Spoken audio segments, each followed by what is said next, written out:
নমস্কার, শুভ নববর্ষ, হ্যাপি বিষ্ণু সবাইকে। তো আজকে দুপুরে নিমন্ত্রণ ছিল মামামের বন্ধুর বাড়িতে প্রথমবার। তো তাই জন্য আমরা চলে গেছিলাম। আর যাওয়ার পরপরই ভীষণ তো আয়োজন ছিলই। আর আজকে ছিল তাদের বিষ্ণু দেবের পুজো, আর আমাদের তো পয়লা বৈশাখ, দুটোই same same ritual, traditional ritual. তো ভীষণই এনজয় করলাম সেখানে গিয়ে।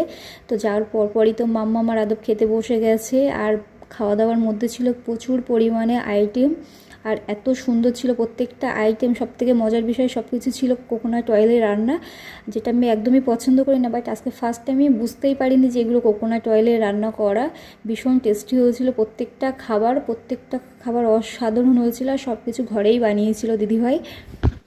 তো আমি, মামামের পাপ্পা আর আদবের কাকু বসে গেছিলাম খেতে। তিনজনা খেতে বসে গেছি। তো সেই ফাঁকে মাম্মাম আর আদব একটু খেলা করে নিচ্ছে। দিদিভাই তো দিতে ব্যস্ত ছিল। তো আমরা তিনজন বসে গেছিলাম। এদিকে কিভার বাবাও খেতে বসে গেছিলো, আর আদবের কাকু বসে গেছিলো খেতে। আর আমাকে দেখো দাদাভাইটা সাম্বার সার্ভ করছে।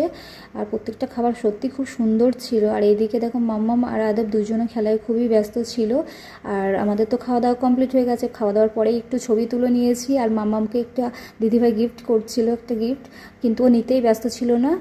ঘুম আসছে, তার মধ্যে বল পেয়ে এতটাই খুশি হয়ে গেছিলো, বল কোনো প্রয়োজনই ছিল না। যাই হোক, সব কিছু মিলিয়ে আমরা ভীষণ এনজয় করেছি। সবাই ভালো থাকুন, সুস্থ থাকুন। শুভ